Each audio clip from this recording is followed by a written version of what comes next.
don't let Prince get underneath anybody's skin, because his new nickname is Princess. All of that said, here are the Eagles, Cowboys, Chiefs, Rams, Bucks, Broncos. Let's bring our boy in, man, and see how he's feeling about the Dallas Cowboys taking on the Philadelphia Eagles in the opener Thursday, September 4th of this year. Mark Holmes joins us now. Where's my bottle? Where's my bottle of liquor? What's going on, Big Sills? How you feeling about that opener? I'm feeling, you know what?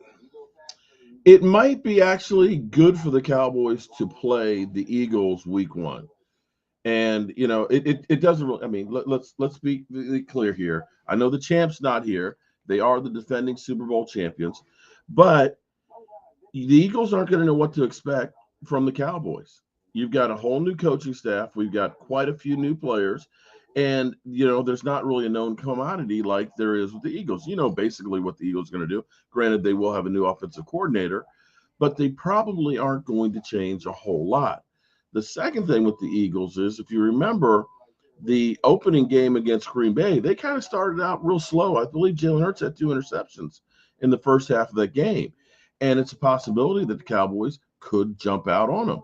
Third thing is at the moment, you've got circle on the calendar and you're hearing everybody shit on you and telling you you've got no chance, that they could get pumped up and have this whole mentality of us against the world. I would say this to you, Mark. I would say this to you.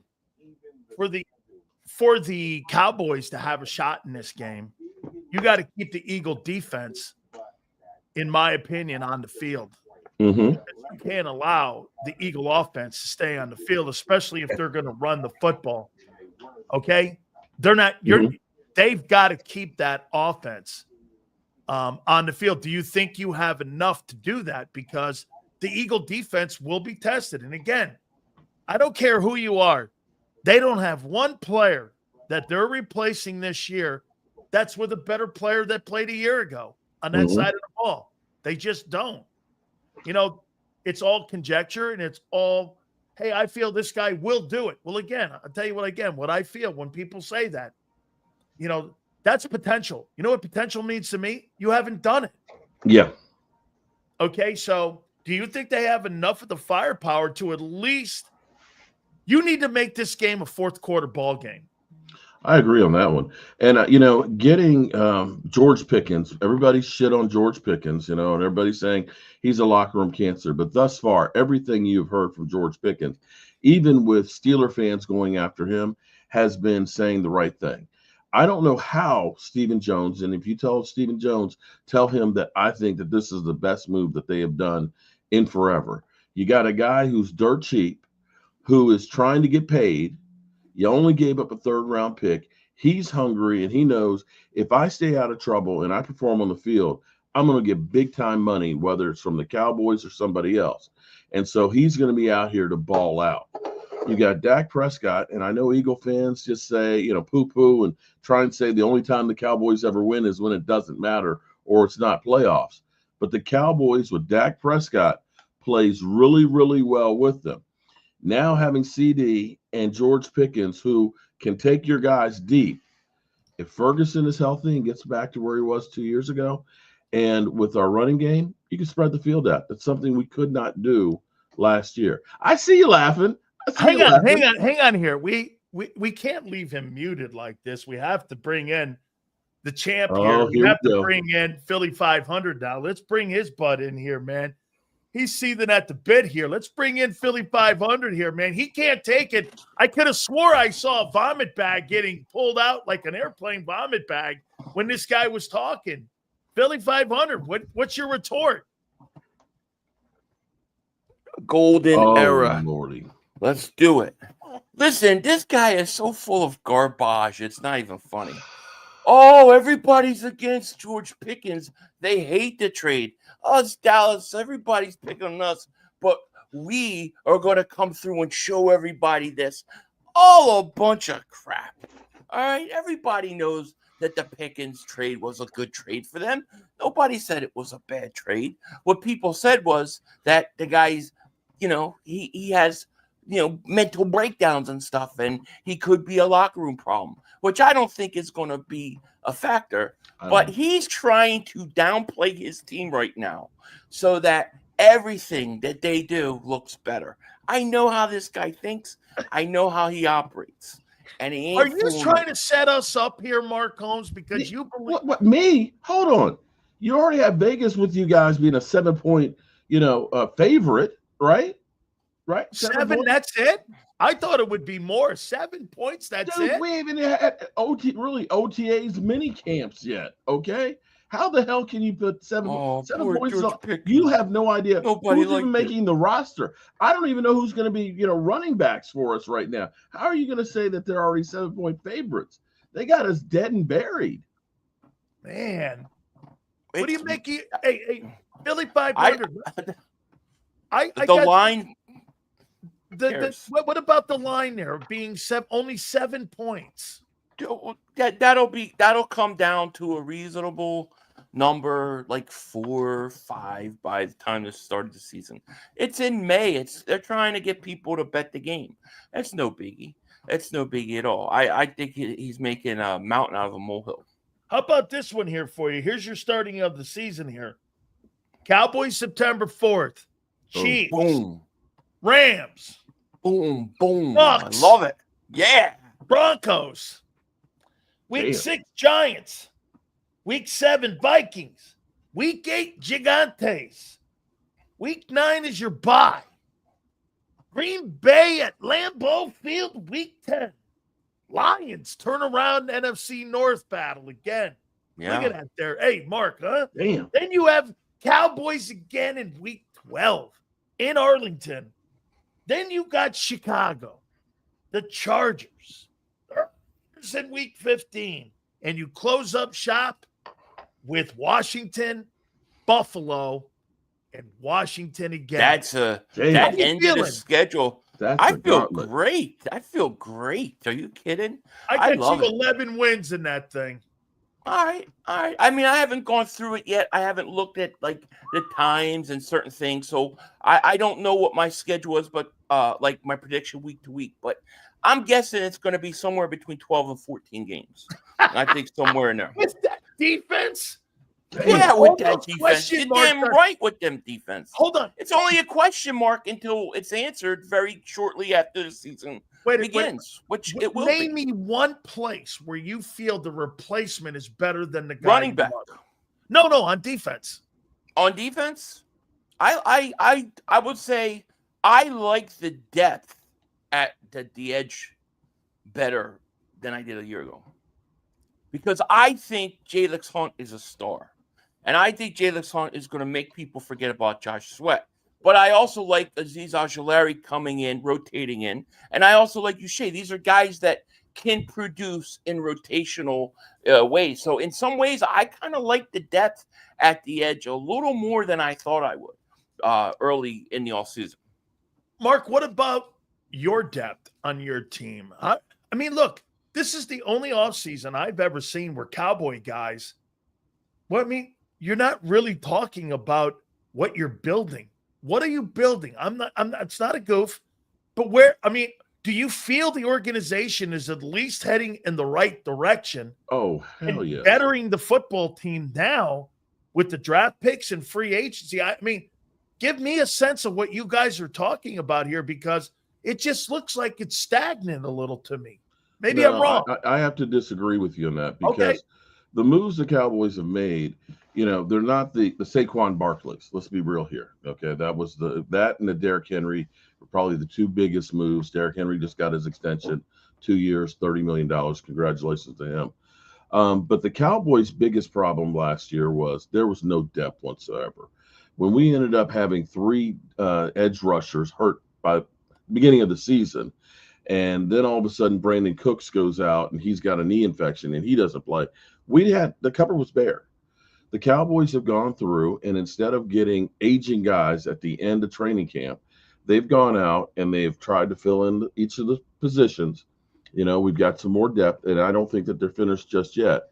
The fact that we have now Pickens as opposed to a broke down Brandon Cooks is a major upgrade. The fact that we don't have old ass running backs like Dalvin Cook and Zeke Elliott that we've gotten, probably Miles Sanders may not make the roster.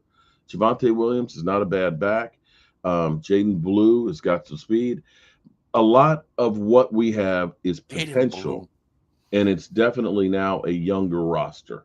So I look at it and say, instead of looking at old guys like D-Law who can't stay healthy, I'm looking at a guy like Donovan Easy. How do you feel about your offense matched up against a football defensive team with the Eagles that have lost 2 people in the secondary and 2 people in the D-line? And again, I mean, I don't know who's starting at the other linebacker right as of right now. It might be Trotter. It could be the kid they got from Georgia, depending on where they are with Dean. How do you feel with that going into that versus that secondary and that defensive group, which people, if you talk in Philly, they think there's no issue. But to me, I think last year you had an historic defensive football team, and I don't think you improved yourself anywhere. And again, to what 500 said, he said he feels good about the edge. Well, they didn't have superior edge rushers last year. They won a Super Bowl without a superior edge. They didn't really need anybody. They had great play in the secondary, great linebacker play, and great edge play when it came to their defensive ends. How do you feel with the Cowboys lining up on the opening week against a defense that, how about I use what Philly.500 says, with potential that we haven't seen yet? How do you feel about Dak lining up against that team? Well, Dak is about really the only known quantity, him and CD. Everything here is, potential as far as what we've got. We got Tyler Booker, who doesn't seem to be scared of Jalen Carter. Will Tyler Guyton be a credible, left tackle? I don't know. But I do know one thing, having Pickens out there and CD Lamb will stretch the field. You can't double cover both of those guys. And if Dak Prescott is healthy with the way he's always played against the Eagles, I think you got a good chance against that defense.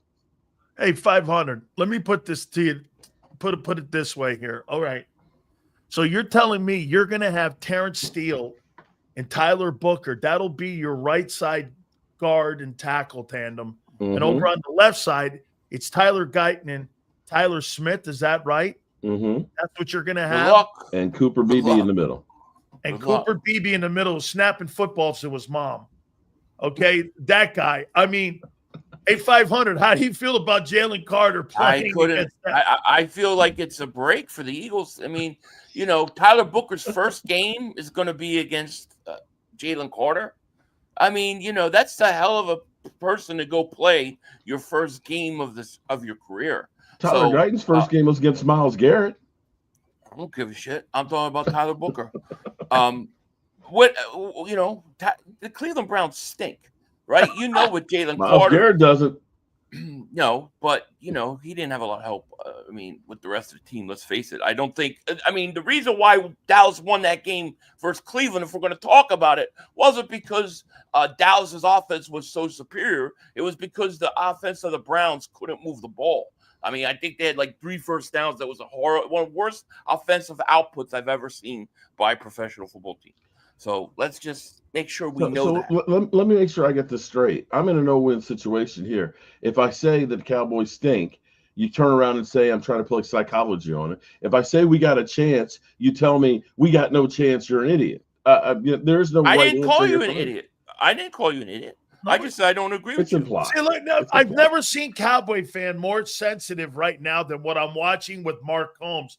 I thought you had some cannolis on you, and you're I didn't. I'm happy. I didn't say you were an idiot. Compared to how I was during the season, I have some hope now. Okay.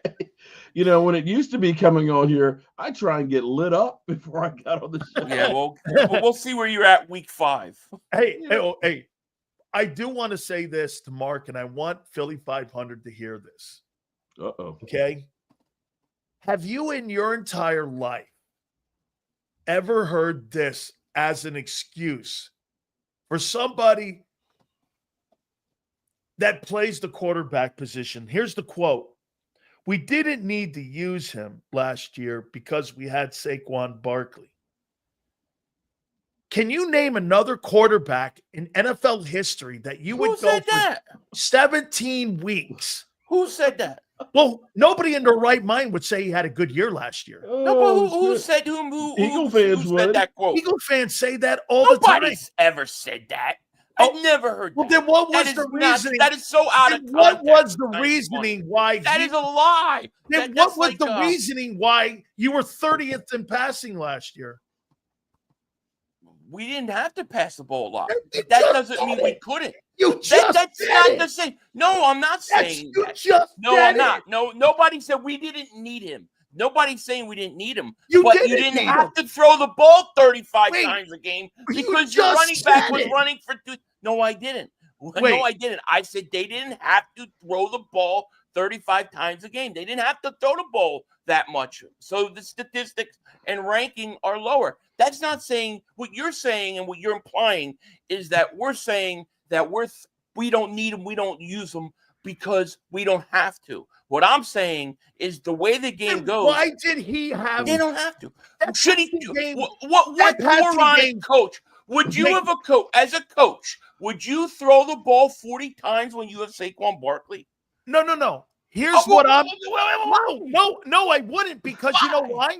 No other team, including the Ravens, who had a quarterback go for 4,100 yards and 40 touchdowns, would they ever look at Lamar and go, "Hey, you hang it on over there because Derek's going to carry the mail, and we don't need Nobody's saying that.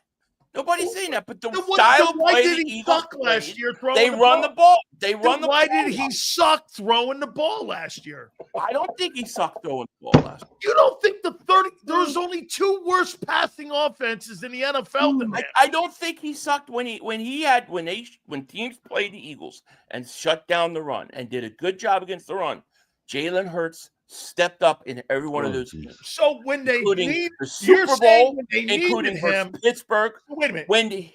You're saying when they needed him, he stepped up, but they didn't really need him the whole time. Not in the way you're implying it. The way you're implying it, the context of what you're saying is that we're like, "Hey, Jalen, sit on the sideline, and we'll call you if we need you." That's nobody's saying. Nobody's saying that. No, nobody's saying that. Everybody said that. That is like CNN saying that some secret source said something. Use is this bullshit. Okay. Let me. Can I ask a question here? Please. Okay. First of all, I'm enjoying the eagle on eagle crime here. No. There's nothing better than that. But my question would be is, hypothetically, let's say Saquon was not your running back. Let's say, I don't know, that Zeke Elliott was. Well, then everybody would you be winning the Super Bowl, and would Jalen Hurts be only throwing 23 passes? No, I don't think you win. I don't think you win the Super Bowl, Mark, without Saquon Barkley. I agree, but let me tell you something. How far do you go without Saquon Barkley? We've already known. We've already seen it. We go to the Super Bowl. Jalen Hurts has already taken the Eagles to a Super Bowl. So don't tell me that the guy can't win or the guy can't pass. So you want to talk about stats? Oh, he didn't throw for 4,000 yards, and he didn't have 30 touchdown passes. Okay, great. He's not. The guy's been to 2 Super Bowls. How can you say that a guy's not counted on the MVP of Super Bowl? The only year, Mark, that he was ever counted on a week-to-week basis that he played really well was 22. Yeah. He's never played another year. He didn't play good last year. They won the Super Bowl, but he didn't play good. He's never played another year, Mark. You're too in love. You're too in love with statistics and passing numbers. No, those are trends. That's why you love Herbert. Look at Herbert. You're a dingbat. He says I'm not a dingbat. You're a dingbat. Look, you protect Dak Prescott, and he's never won shit. If you are in a position, listen, congratulations. You guys did a great thing that you figured out. The best way to win is not to have it through solely your quarterback's arm.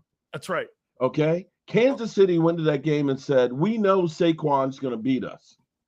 So we're going to put 8 men in the box. If you got 8 men in the box and you got single coverage on your great wide receivers that you have, yes, your quarterback is going to have better games because he has an advantage. If you are only passing the football 1/3 of the time, the Right. defense is Right. not going to be able to sell Right. out to go after the quarterback's ass. So In when, which so case, he'll early, have more so, time. so His job early is in your easier. career, so early in the career of Dak Prescott, when you had Zeke Elliott running the ball, however many times he was running the ball, and Dak was 26. limited in his throwing, and everybody said Dak was a deke and dunker. He didn't have to pass to win. They counted on the run game. So what you're saying He's still is getting more Dak, than 21 Dak TDs failed. in season. Dak failed because he couldn't do the things in between the run game and Dak stopping the never run had the that loaded Jalen Hurts roster did. that you had on both Okay, sides Mark. of the field, Yeah, bro. right. You Bro. can't have it both ways. Bro. You can't say, well, they didn't expect Jalen Hurts to win, Bro. and then sit there and then say Dak Prescott didn't do it. It wasn't his fault. When Zeke can't Elliott have it was both running ways. the ball really well, which Yeah. 2019 was the last year that he did, he Okay, had so chopped liver. so Dak We came into the literally league had when? look, What year we did had Dak come Cole to the league? Beasley, Terrence But what year Williams, did Dak come and into a the league? rookie, Michael Gallup, and we 2016, said, right? shit, we got to get a receiver, and we had to go out and get Amari Cooper in What the middle of the year did season when we were 3-5. Right. And then 2 years later, he threw 37 touchdowns. 22. 37 touchdowns. And then he went to the playoffs and did shit. How about this here, Billy? Let me ask you this. You say that I love stats. No, I'm looking at the money. I mean, you're spending money at those perimeter positions to run the ball 38 times a game. Well, I'll ask you this. Well, to me, it's not spending money 38 times a game. It's spending money to win a Super Bowl. Okay. To have a quarterback out there go out and win a Super Bowl as an an the MVP. Eagles are spending that money at $51 million between both guys to have a 30th ranked offense passing? No, they're spending the money to have people who can win. Okay, that's what they're spending their money on. They're spending their money on people. Spend the money. They're not worried about the 30th ranked passing offense. They're worried about, do I have a quarterback that can win? They spend money in the O-line to win. They spend the money on all of it to win. That's the whole point, right? So let me say this. So let me ask you this: in Cincinnati, if the Bengals had the 30th ranked offense and they're spending $55 million on the quarterback, $55 million on the receivers, you're saying they're spending money on it to win, even though they're not going anywhere with it. And I mean, they start running the ball all of a sudden. Then they get frustrated and they say, well, my money wasn't well spent. So you think the money's well spent? And there you go. You think the money's well spent? I think the money's well spent when you win a Super Bowl and the guy that you gave the money to goes out and wins an MVP. I do.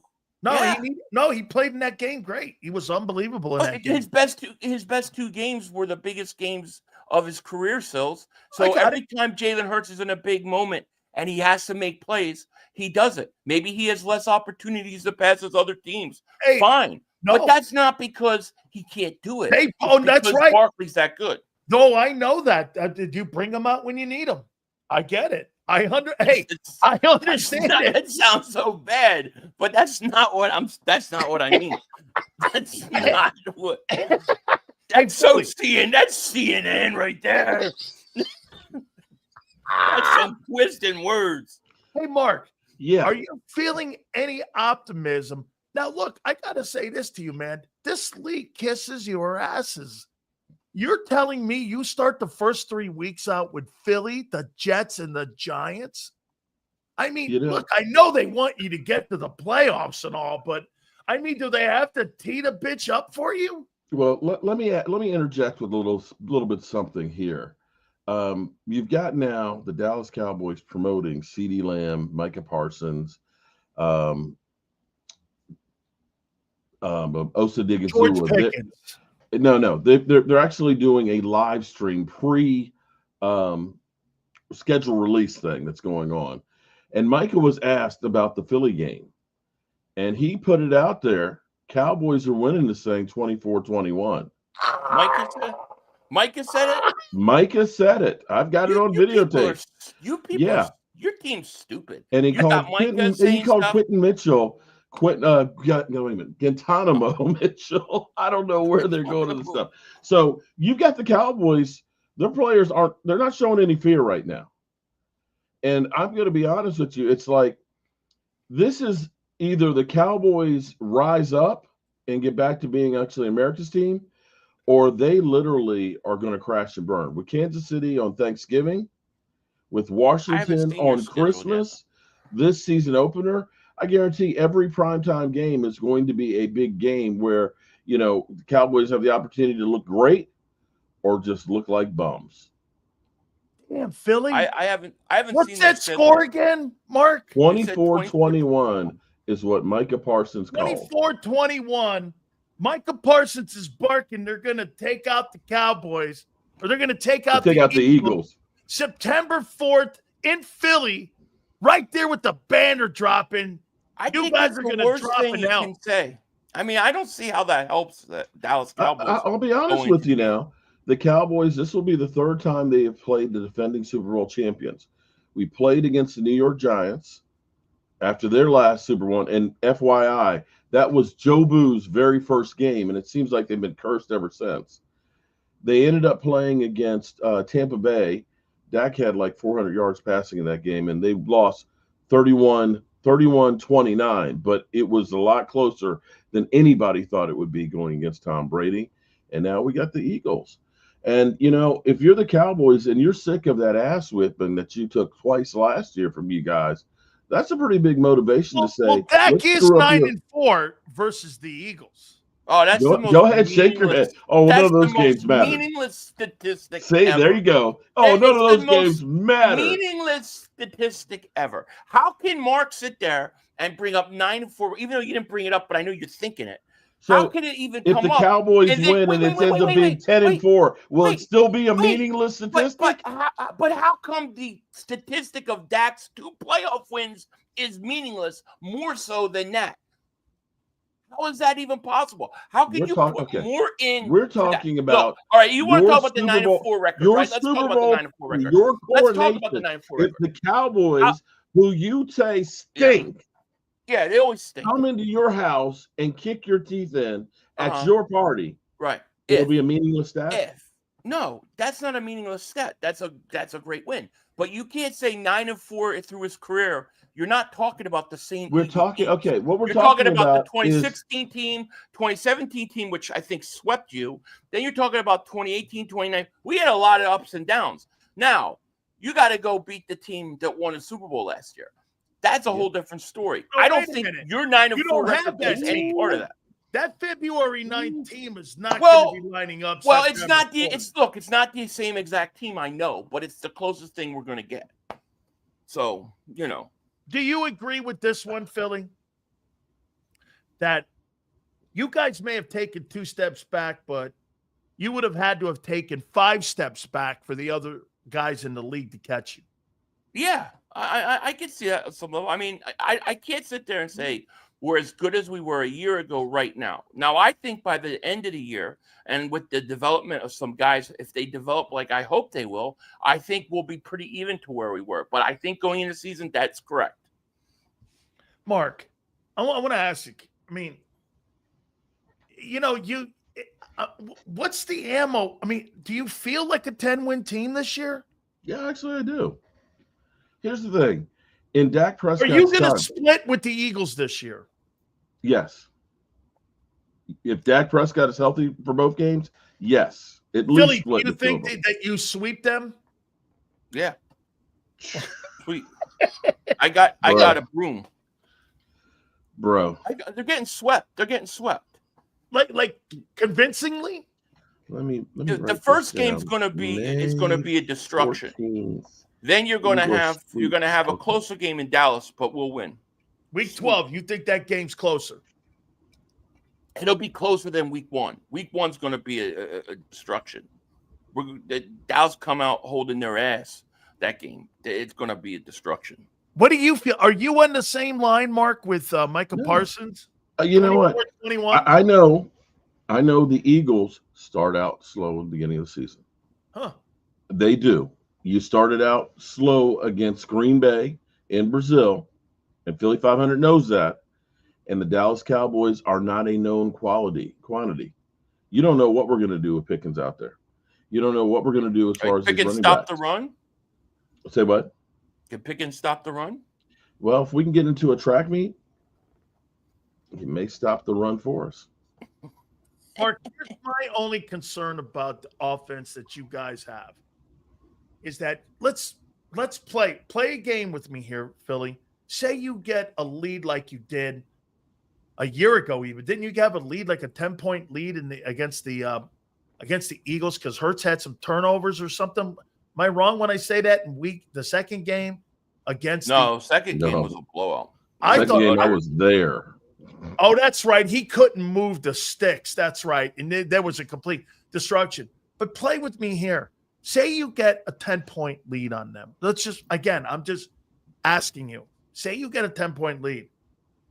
How are the Eagles not running you down from behind? And how are you maintaining the clock and just not having 3 and outs for 60 minutes where that team is just going to start running the ball at you and they're going to start taking the clock off? They're going to keep rolling back because you have a tough time stopping the run and you have a tough time running the ball. Bro, if Dak's going to be good this year, they've got to have play action. They just can't have him sitting shotgun because I think that Nolan Smith and Jalen Hunt, I think those guys are going to bring some pressure on that guy, and I'm not sold on Tyler Guyton yet. How are you handling all those dynamics in this? Well, I'm going to say this offseason has been like none other. I mean, I would have never thought that the Cowboys would have traded for George Pickens. And sitting here with right now $32 million of cap space and more once they finally get Micah done, I don't know that the cake is completely baked right now. And knowing that June 1st is coming around where you're going to see a lot of teams jettisoning veterans, there's going to be some more moves in here to try and really solidify this team. I agree with you. I don't know about Tyler Guyton, and what you hear from the team themselves and basically saying the best 5 players are going to play, it doesn't give me a whole lot of confidence that they believe that Tyler Guyton is going to be the guy. Now, maybe that's all for motivation. He's been in the gym working. He's been working with Duke Merriweather and everything else, but he's got to be a hell of a lot better than what he was last year. Hey, Philly, couple more here for you, then we're done here. Let me ask you this. So, Jalen Hurts, Time Man of the Year, Met Galas. You know, Howie Roseman's like the MVP of Philadelphia. He's got the key to the city. You see everyone parading around, all red carpet. I saw a commencement speech by AJ at Ole Miss. Hey, believe in your brand. Never let anybody talk shit on you and believe in your brand. You got all these laureates now parading around the country, going to the White House. I mean, hell, dude. Very un-Philly-like, don't you think? You guys accepting awards, running around the city, getting keys to the city. You're like your people that live in Los Angeles on the red carpet. You think there's too many distractions? I mean, maybe. I think that's what makes it hard to repeat, right? I think a lot of times those are the kind of things. That's what we're going to have to overcome. It could be. It could make us start slow. I don't know. But, it's one of the things that we have to worry about, I think, going into the season. All right. Do you want to see Justin Simmons or Jadeveon Clowney on your team? Or none? Jadeveon, none. I'm doing what's working. All right, I'm going to play and develop my young guys. I'm going to let them go out there, and I'm going to let them learn. It's worked for me really well last year. I don't think you go away from that. If I bring in a Justin Simmons, the last thing I want him to do is take snaps away from my rookie safety. So I want the young guys to play. I'll deal and go through the growing pains. I know that they'll make mistakes. I know that there'll be, things they got to learn. But I'd rather do that than bring in a 31-year-old safety. And here's the last one for you, Mark. Tell me this. Who's this? Who's Kenneth Murray, Jack Sanborn? I know who Malik Cooker is. Kyer Elam. Who are these guys? They are guys that have a bit to prove. Jack Sanborn came with our defensive coordinator from Chicago. Young guy that's looking for a place. Matt Eberflus. Matt Eberflus. Kenneth Murray, who was the captain of the Titans last year, okay. Their defensive captain, linebacker, had about, I think, 95 tackles, okay. The Titans? And with the Titans, yeah. Okay. Elam former first-round pick for Buffalo, and hasn't quite lived up to what they expected him to. I see you laughing there, bro. No, wait, I'm looking at Philly. He's just like this. I'm nauseated right now because I'm not. You look like you're constipated right now with this cowboy dog. Here's where you look at this. It sounds like a bunch of restaurant managers. Okay, I hear you. Sounds like. I hear you. But if you look in comparison to what we've had in the past, you've got a lot more potential. Here's the thing that I like is every single one of these guys are guys that are on their first-year contract that are looking to get paid. And basically, most of them are first, second-round draft picks that haven't really lived up to expectations. What you have are a bunch of guys that are now saying, I'm going to be in Dallas, where I've got everybody watching me every week. You see all the games. This is my opportunity to get paid. And in contract years, for whatever reason, that's when you usually see the best out of players. Am I wrong? Hey, Mark, I feel like I'm at a Holiday Inn listening to a guy give me a speech on how to sell homes. I mean, okay. Again, so the Cowboys have no chance in hell, is what y'all are saying. We are just going to be the worst team in football. But when we come in to your house, week 1, and we kick your teeth in because we're tired of all this bullshit, all this bravado, where I've got literally Eagle fans out there saying Eagles are 1-0 right now. 1-0. It's not even a thought that the Cowboys have a chance. Don't let the Dallas Cowboys win, because I will be. I might even show up at your studio. I'll be wherever Xander is. I'll be there with Xander. Waiting. And then Mark will be disappearing during the playoffs because that's always happens to the Dallas Cowboys. I'm gonna and you get the last because you're the champ here, Philly. I mean, the last 5 minutes you've looked very perturbed, confident. Okay, the waiters that are now the Dallas Cowboys managers at Denny's, the waiters that they have playing defense. I mean, with the schedule released tonight, how you feeling about your potential repeating as champions in the National Football League, becoming the 10th team ever to do it? I think we got a great chance. Of course you have to stay healthy and all those things, but I look at the schedule and I know you're not going to win every game. That's not the way it goes. But every week in this schedule, I expect to win. And I think there's one break on the schedule nobody's talking about. The end of the schedule is Washington, Buffalo, Washington, right? That Buffalo game may be a meaningless game for both Buffalo or the Eagles, because that's the second to last game of the season.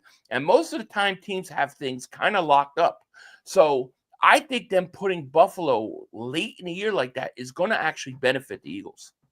See, one thing that I will say, and when you're talking about the strength of schedule stuff, I think Buffalo doesn't really have a very tough schedule. So this is what I'm saying. You may be right when it comes to the NFC East, Philly. Okay, you may be right that it might not, but home field advantage may be determined still the last 2 weeks, because I think the Buccaneers have one of the easiest schedules in the league too. Right. I think the Bucs are going to win 12 ball games this year because they're playing a shitty schedule. Mm-hmm. Yeah, so, it could come down to that. That's those true. Two guys. But I could say the Eagles, I mean, they're going to play the Rams. They're going to play the Lions. So you take care of business with those two games at home. Because to me, I think those are the toughest two teams in the conference. That should give you the tiebreaker to have home field. I think home field is key. Mark, last one. Just right now, on May 14th, you can change it. Nobody's going to hold your feet to the fire here. Yeah, give me a Cowboy kind of like prediction here. How you feeling? Where are you feeling right now on May 14th? Cowboys and Eagles, September 4th. What am I feeling? Feeling score-wise. Oh shit, man! Come on. I'm going to stick with Micah Parsons. I'm gonna stick with the 24-21. 24-21 Dallas. Fuck it. It's not like I'm not gonna get trashed on here anyway. I'm not gonna go in there with my tails between my legs. See, now you what? Now he's right. You do set us up here. Now I know you're full of shit. All right, hang on here. You, Philly.500. How you feeling? Week 31-17, maybe 31-20 Eagles. I think the Eagles blow this thing open. I think Barkley's going to have a monster game, and I think that Dak does what Dak does. Garbage points, garbage yards, garbage touchdown passes.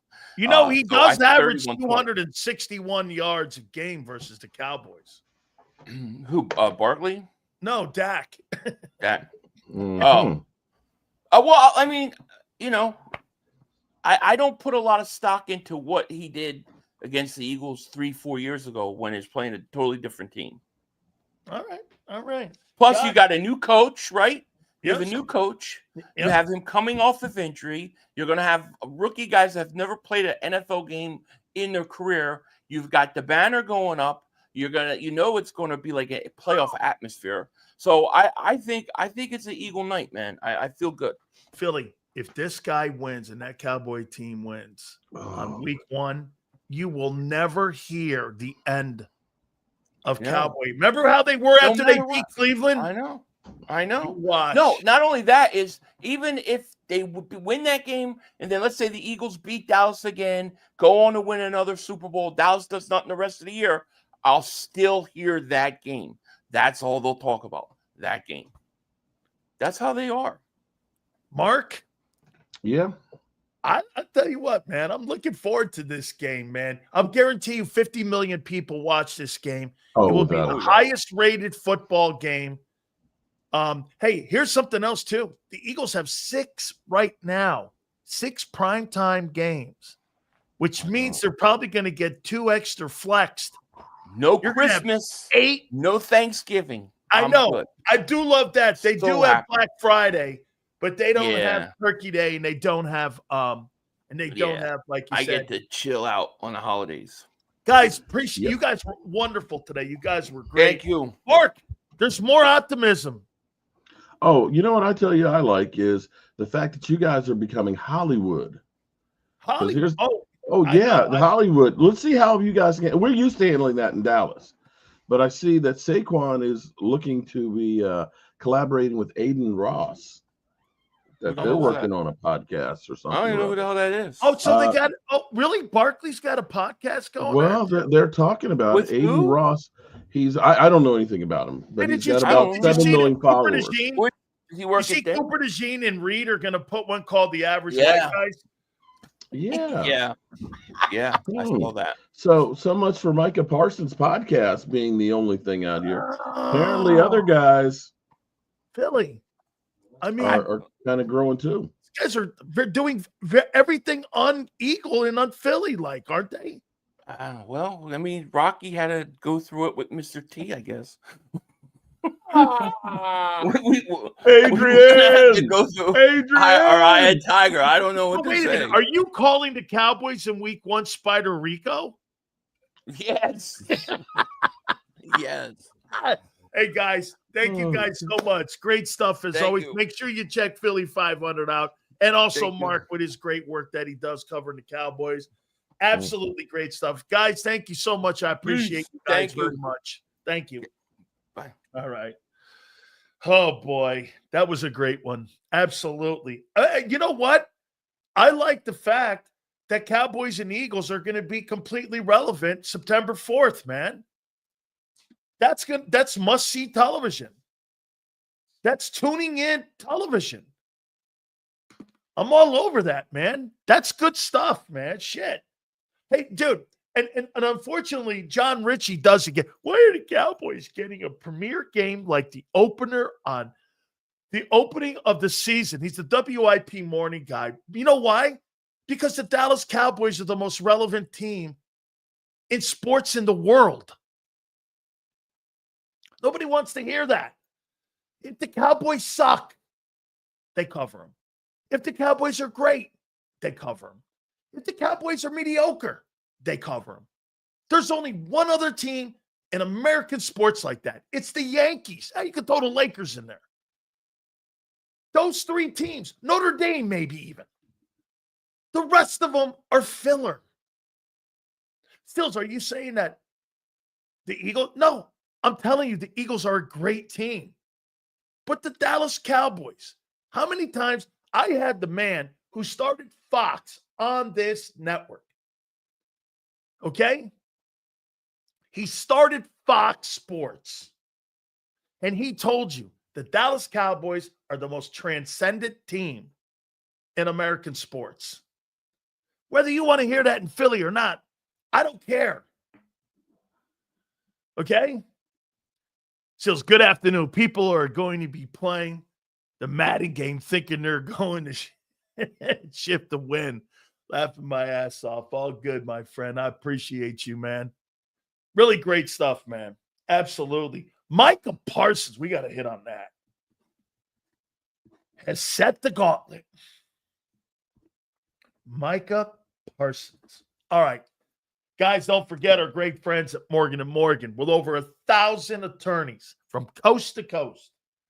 There for you and to make sure you and your family get the best protection when it comes to claims that insurance companies want to try to undercut you. It's not going to happen with Morgan & Morgan. They're going to protect you like families in Pennsylvania, Florida, California, all across this country. And the number one reason is because they win.